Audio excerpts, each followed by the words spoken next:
வணக்கம். ஆகாஷ்வாணி புதுச்சேரி. மாநில செய்திகள் வாசிப்பவர் செங்கேனி பழனி.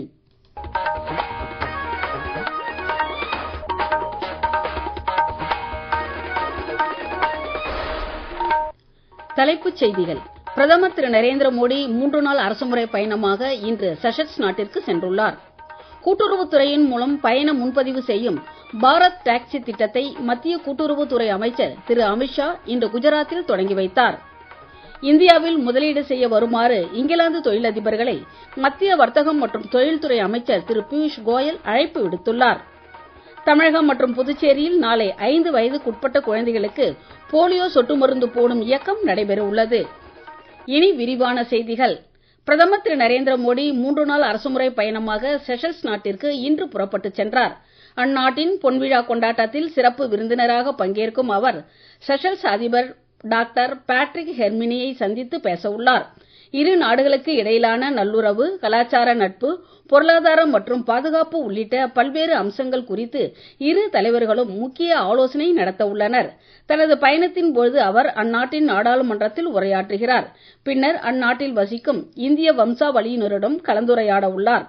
செஷல்ஸ் பொன்விழா கொண்டாட்டங்களில் இந்திய கடற்படையின் 2 கப்பல்களும் இந்திய பாதுகாப்பு படையினரின் ஒரு குழுவும் பங்கேற்க உள்ளன என வெளியுறவுத்துறை அமைச்சகம் தெரிவித்துள்ளது.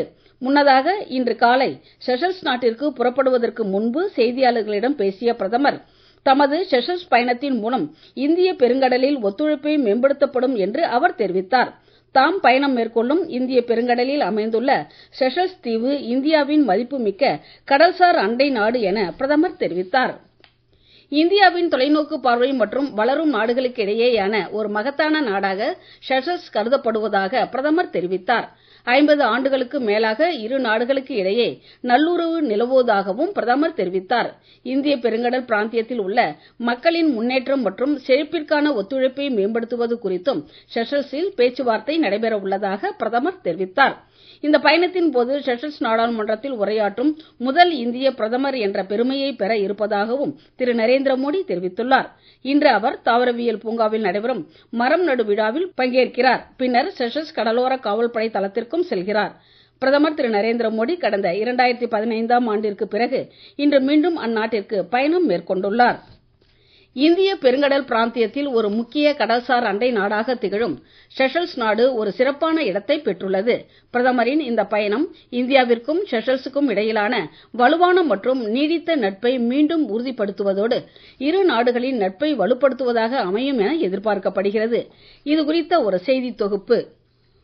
3 நாள் அரசுமுறை பயணமாக செஷல்ஸ் நாட்டிற்கு சென்றுள்ள பிரதமர் திரு நரேந்திர மோடி அந்நாட்டின் நாடாளுமன்ற கூட்டத்திலும் உரையாற்றுகிறார். பின்னர் அங்குள்ள இந்திய வம்சாவளியினருடன் கலந்துரையாடுகிறார். இன்று அவர் தாவரவியல் பூங்காவில் நடைபெறும் மரம் நடு விழாவிலும் பங்கேற்கிறார். பின்னர் செஷல்ஸ் கடலோர காவல்படை தளத்திற்கும் செல்லவிருக்கிறார். இந்தியாவும் செஷல்ஸும் பகிரப்பட்ட வரலாற்று, கலாச்சார மற்றும் மக்களுக்கு இடையிலான உறவுகளில் வேரூன்றி நீண்டகால கூட்டாண்மையை பகிர்ந்து கொள்கின்றன. இந்திய பெருங்கடல் பிராந்தியத்தில் ஒரு முக்கிய அண்டை நாடாக விளங்கும் இந்தியாவின் மகாசாகர் தொலைநோக்கு பார்வையிலும் உலகளாவிய தெற்கு நாடுகளுக்கான அர்ப்பணிப்பிலும் செஷல்ஸ் ஒரு சிறப்பான இடத்தை பெற்றுள்ளது. இப்பயணம் இந்தியாவிற்கும் செஷல்ஸுக்கும் இடையேயான வலுவான மற்றும் நீடித்த நட்பை மீண்டும் உறுதிப்படுத்துவதோடு அனைத்து துறைகளிலும் இருதரப்பு உறவை மேம்படுத்துவதாக அமையும் என்று எதிர்பார்க்கப்படுகிறது. கூட்டுறவுத்துறையின் மூலம் பயண முன்பதிவு செய்யும் தளமான பாரத் டாக்ஸி திட்டத்தை அடுத்த 2 ஆண்டுகளில் நாடு முழுவதும் 500 நகரங்களில் விரிவுபடுத்தப்படும் என்று மத்திய கூட்டுறவுத்துறை அமைச்சர் திரு அமித்ஷா தெரிவித்துள்ளார். இத்திட்டம் குஜராத் மாநிலத்தில் 14 முக்கிய நகரங்களில் தொடங்கப்படும் என்றும் அவர் தெரிவித்தார். அவர் இன்று குஜராத் மாநிலத்தில் பாரத் டாக்ஸியின் அதிகாரப்பூர்வ தொடக்க விழாவில் பங்கேற்று பேசினார்.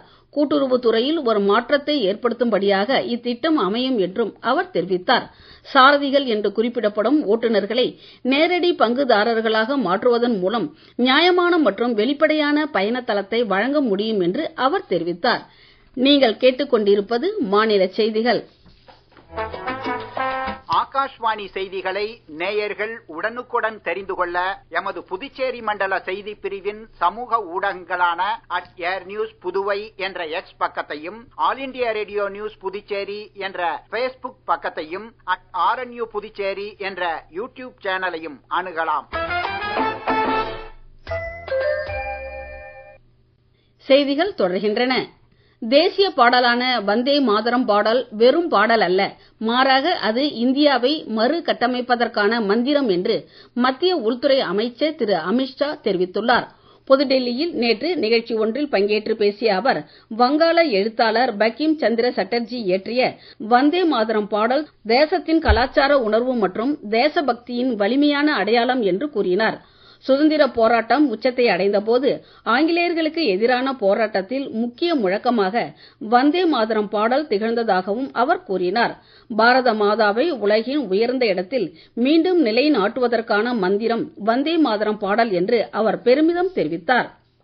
செயற்கை நுண்ணறிவு, அணுசக்தி, குவாண்டம் தொழில்நுட்பம், விண்வெளி போன்ற உலகளாவிய போட்டித்திறன் எதிர்காலத்தை தீர்மானிக்க உள்ளதாக மத்திய அணுசக்தி மற்றும் விண்வெளித்துறை இணை அமைச்சர் திரு ஜிதேந்திர சிங் தெரிவித்துள்ளார். புதுடெல்லியில் ஊடக மாநாடு ஒன்றில் உரையாற்றிய அவர், 2023ஆம் ஆண்டு தொடங்கப்பட்ட தேசிய குவாண்டம் இயக்கம் தொடங்கப்பட்ட 3 ஆண்டுகளில் அதன் இலக்கை எட்டியுள்ளதாக அவர் கூறினார். முன்னணி தொழில்நுட்பங்களின் ஒரு முக்கிய சக்தியாக இந்தியா வேகமாக வளர்ந்து வருவதாக அவர் குறிப்பிட்டார். இந்தியா தற்போது பல முக்கிய தொழில்நுட்ப துறையில் முன்னணி நாடுகளுக்கு இணையாக வளர்ந்து வருவதாகவும் அவர் தெரிவித்தார். அடுத்த கட்ட பொருளாதார வளர்ச்சி, தேசிய பாதுகாப்பு, உலகளாவிய போட்டித் திறமை ஆகியவற்றை வரையறுக்கும் திறமையை தொடர்ந்து உருவாக்கி வருவதாகவும் அவர் தெரிவித்தார். இந்தியாவில் முதலீடு செய்ய வருமாறு இங்கிலாந்து தொழில் அதிபர்களை மத்திய வர்த்தகம் மற்றும் தொழில்துறை அமைச்சர் திரு பியூஷ் கோயல் அழைப்பு விடுத்துள்ளார். லண்டனில் நேற்று முன்னணி நிறுவனங்களின் மூத்த நிர்வாகிகளுடன் கலந்துரையாடல் நிகழ்ச்சியில் அவர் பங்கேற்று பேசினார். இந்தியா இங்கிலாந்து இடையே விரிவான பொருளாதார மற்றும் வர்த்தக உறவுகள் ஒரு திருப்பு முனையை நோக்கி நகர்ந்து வருவதாக அவர் தெரிவித்தார். இந்த கலந்துரையாடல் நிகழ்ச்சியில் எதிர்கால வாய்ப்புகளை ஆராய்வது குறித்தும் விவாதிக்கப்பட்டது. இரு நாடுகளின் வணிகம் சிறப்பான நிலைமையை எட்டும் என்றும் அவர் தெரிவித்தார். எனவே இந்தியாவில் முதலீடு செய்ய இங்கிலாந்து தொழிலதிபர்கள் முன்வர வேண்டும் என்றும் அவர் கேட்டுக் கொண்டார். தமிழகம் மற்றும் புதுச்சேரி உட்பட நாடு முழுவதும் போலியோ சொட்டு மருந்து போடும் இயக்கம் நாளை நடைபெற உள்ளது. இதில் 5 வயதிற்கு உட்பட்ட குழந்தைகளுக்கு இலவசமாக போலியோ சொட்டு மருந்து வழங்கப்பட உள்ளது. புதுச்சேரியில் போலியோ சொட்டு மருந்து போடும் இயக்கம் காலை 7 மணி முதல் மதியம் 3 மணி வரை நடைபெற உள்ளது. இதன் மூலம் புதுச்சேரி யூனியன் பிரதேசத்தை சேர்ந்த 74,124 குழந்தைகள் பயனடைவர். இதற்காக புதுச்சேரி யூனியன் பிரதேசத்தில் கிராமம் மற்றும் நகர பகுதிகளில் 424 முகாம்கள் அமைக்கப்பட்டுள்ளன. மேலும் பொதுமக்கள் அதிகம் கூடும் இடங்களான பேருந்து நிலையம், ரயில்வே நிலையம், பூங்காக்கள், கோவில்கள் மற்றும் வணிக வளாகங்கள் உட்பட 31 இடங்களில் போலியோ சொட்டு மருந்து போட ஏற்பாடு செய்யப்பட்டுள்ளது. மேலும் புதுச்சேரியில் உள்ள ஆஷா, ANM, அங்கன்வாடி மையங்களை தொடர்பு கொண்டு அறிந்து கொள்ளலாம் என சுகாதாரத்துறை இயக்குநர் டாக்டர் செவ்வேல் தெரிவித்துள்ளார். இந்த போலியோ சொட்டு மருந்து குறித்து மேலும் சில தகவல்கள்.